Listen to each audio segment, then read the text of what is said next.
not least because of the growing presence in my inbox and at my phone surgeries and at the 1 or 2 physical surgeries I've started having again, the serious growth in the volume of mental health related cases and specifically mental health cases arising amongst younger people.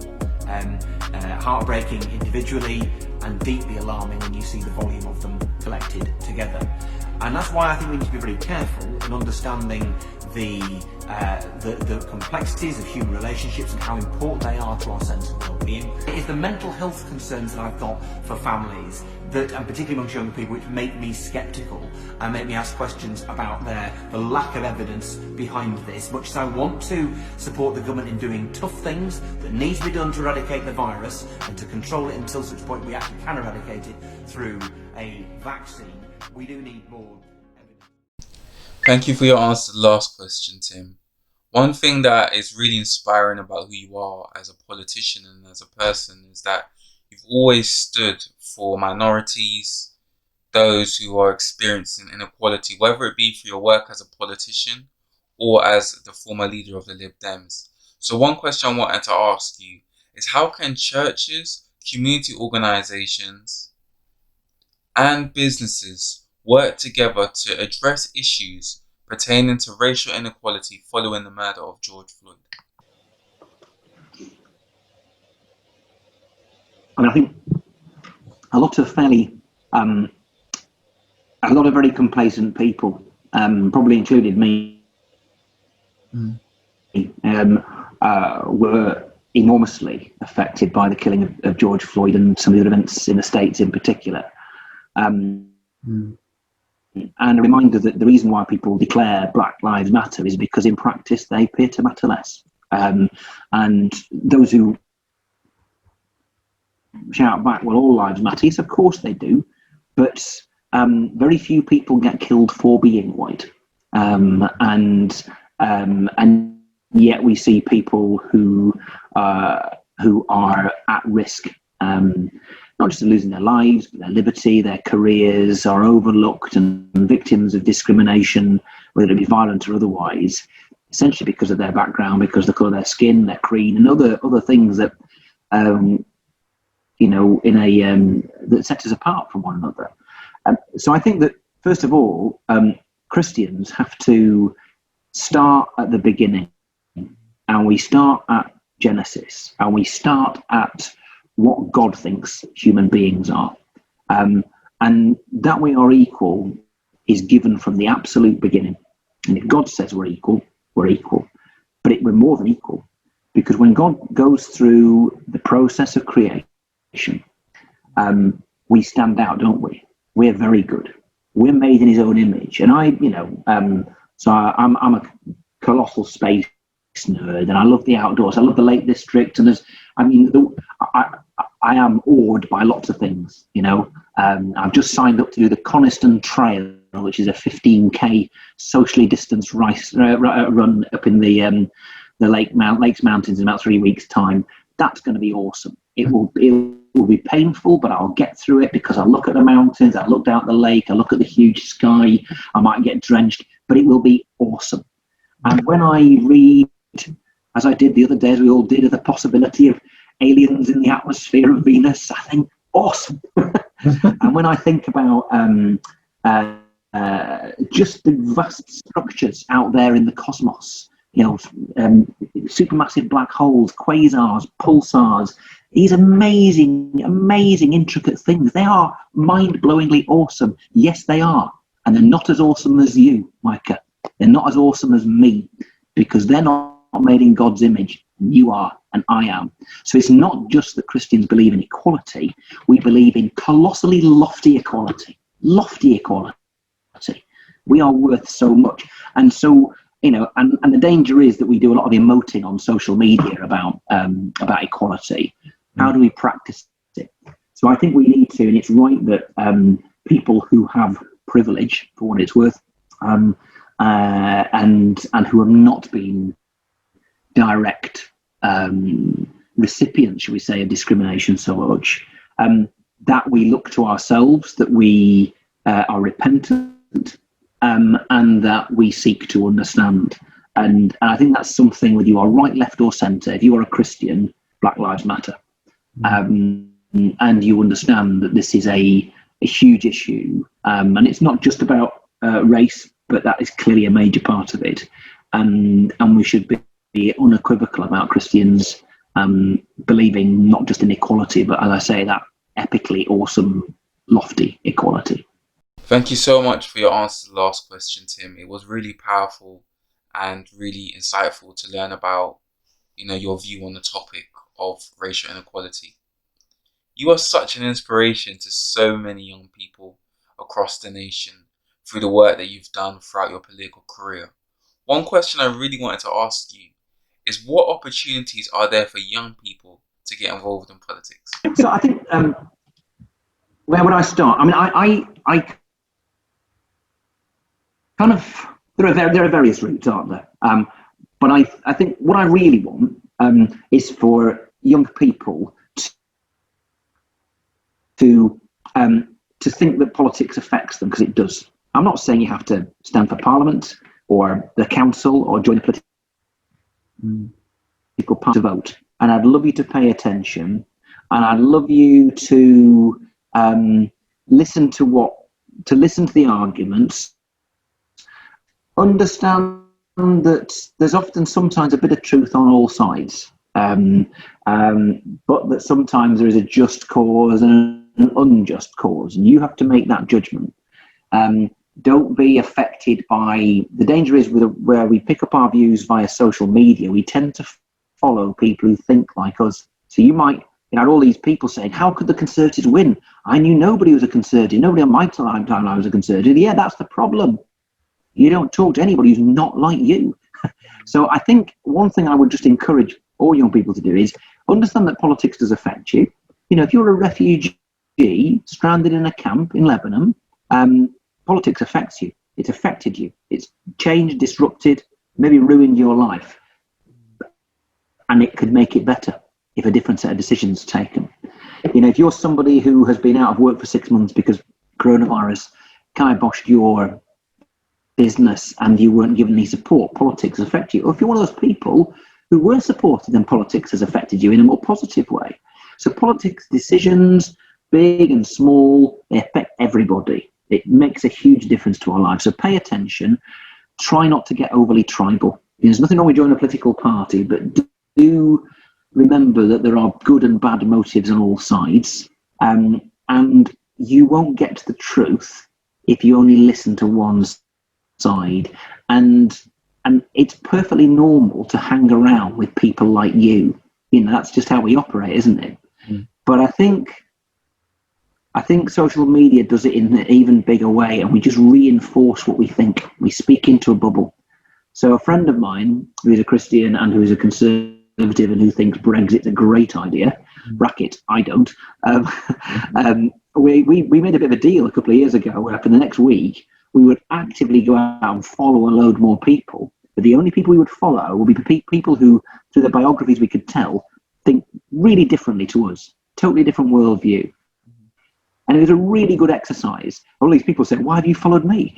But in 2 years down the line, I've got, 20-25% of the people who follow me on Twitter really quite different to me and really different views on a bunch of different things. And I think that really helps. And I think it helps me to test what I think and hear different points of view. And I might not agree with them, but I've at least exposed myself to them. And so I guess that's my advice. Well, look, you've heard my arguments. I'll give you the final say over the Brexit deal. I will put a penny on income tax for the NHS, and I will stand up to the Conservatives over the dementia tax and everything else. Now, Amber Rudd is up next. She is not the Prime Minister. The Prime Minister is not here tonight. She can't be bothered, so why should you? In fact, Bake Off is on BBC Two next. Why not make yourself a brew? You are not worth Theresa May's time. Don't give her yours. Again for that. So you've had a very successful political career. So what are two of the greatest lessons you've learned over the course of it?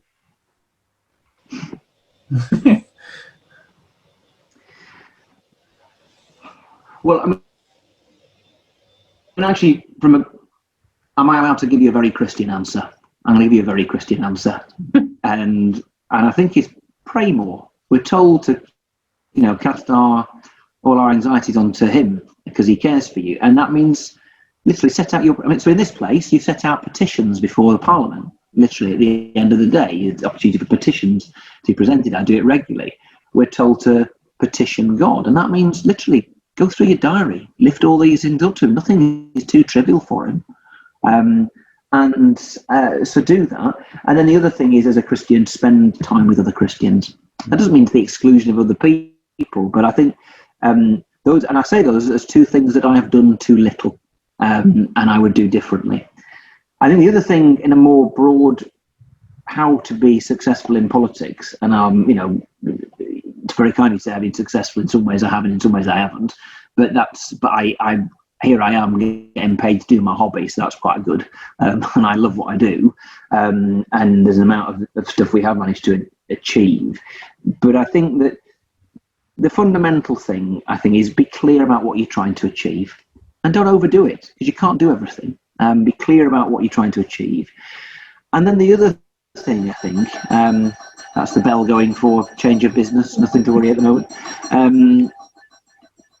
The other thing is the people who you pick around you. I talked about having good Christian fellowship before. I do mean that, but I also mean something else. If you're in a position like me to appoint people, who you pick's the most important decision you make. And not just the people you give paid positions to, but actually the people you choose to take advice from.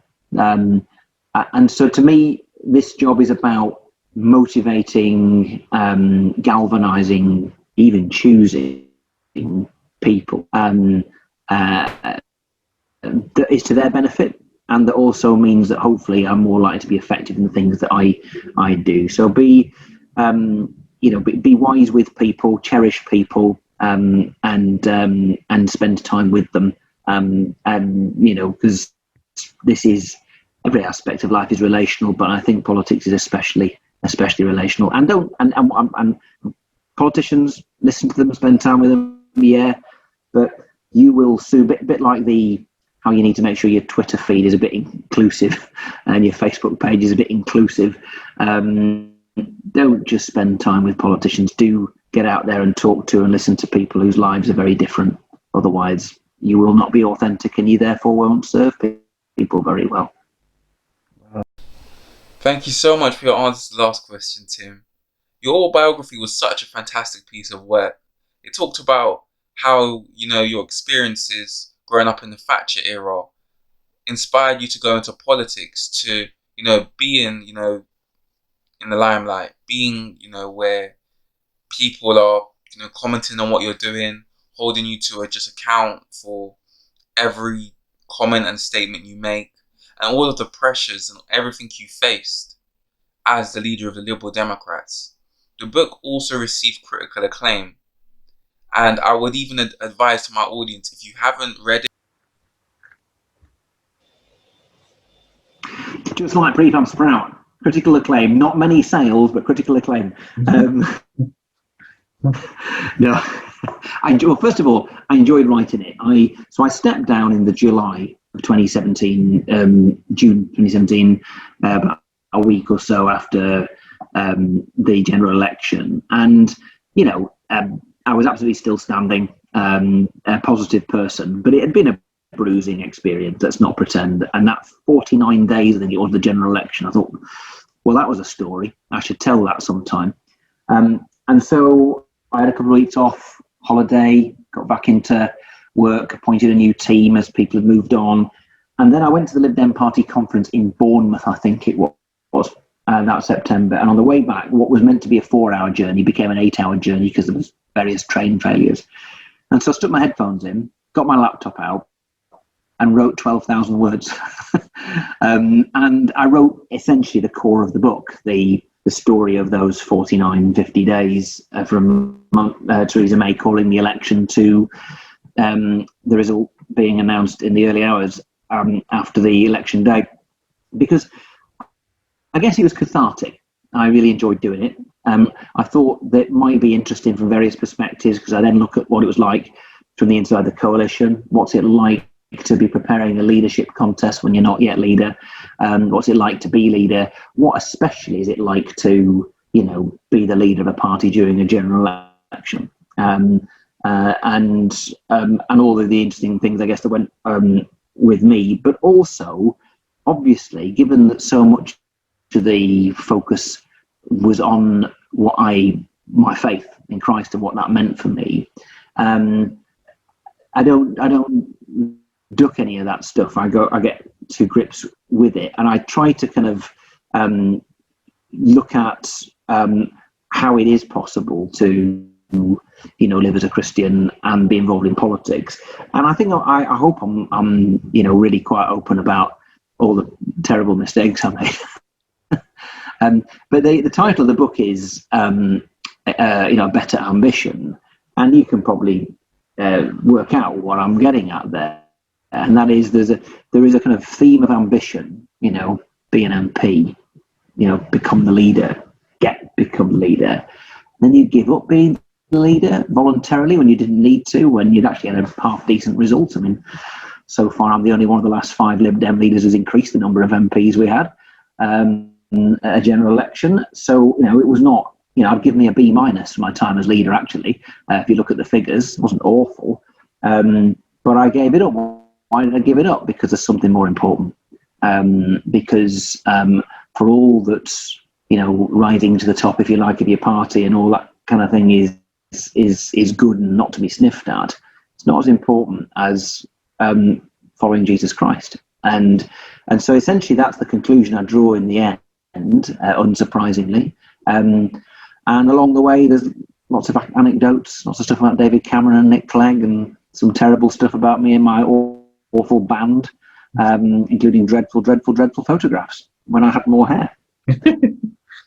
Yeah, thank you so much for such a fantastic interview, and wore eyeliner. Terrible. Yeah, thank you so much for such a great interview. You're just an inspiration to so many young people, including myself. I only actually started following the Liberal Democrats when you were leader. So you were the first person I actually wanted to interview. But you actually made me care about politics when I was doing my A-levels. So thank you for being such an inspiration to young people, young Christians. And please just continue to do the amazing work that you're doing. And thank you again for such a great interview, sir. Micah, you're really kind. Very nice of you to say all that, and I've enjoyed doing it. God bless you and all who watch and listen. Thank you so much, sir. We have just discovered that this Conservative government have decided that they are going to reorganise local government in Cumbria. They're going to ask local councils in Cumbria to come up with new boundaries over the next year or two to completely rip up all the nameplates, reorganise, make people redundant, reshuffle, have a restructuring. These are the local councils that look after social care and education and housing and homelessness and support for our community and all the things that are vital at the moment as we tackle the coronavirus. What on earth has entered the minds of this government to think that the best thing to do at the time of the biggest crisis since the Second World War is to have a complete and total rearranging of the deck chairs on the Titanic in local government? If you feel strongly like I do that this is the most out of touch and stupid thing you have heard this year, and that the last thing we want is a reorganisation in force from the top when we should be focusing on serving local people, then please join our campaign and tell ministers to stop being so stupid. It's clear that those young people who have no access to learning technology at home fall further behind than those who do have access to Wi-Fi, laptops and larger screens. There are 2,300 children living in poverty below the poverty line in my constituency, yet only 116 PCs were delivered to support those children. Isn't that a thing you should look at again, so that poorer people from poorer backgrounds, don't fall further behind at school? Well, the right honourable gentleman raises some important points in terms of learning for children, and he also has both the privilege of representing a beautiful part of the world and a very rural part of the world, but also some of the challenges that come with it, and beauty can often disguise some of the poverty that sits behind that. And he's right to raise some of the challenges about how we support schools. We've extended the laptop scheme, making more available. Close to 500,000 laptops will in total be made available for schools, and we're continuing to work with the sector to do everything we can do to support schools in terms of delivery of remote education. Over the last few months, we've seen councils, communities, government working together to do something really quite amazing. 90% of the street homeless people, those people living rough, have been found somewhere to stay. And that's incredible. And we ask ourselves though, if we can do that now, during this time of crisis, why can't we do it all of the time? And the answer is, of course we can. So what I'm doing, and have done today, is to write to Robert Jenrick, the Communities and Local Government Secretary of State, to ask him for funding and for a plan to make sure that this short-term solution leads to a long-term one. Because no civilised country should be able to rest when it knows that thousands of its people are sleeping rough on the streets.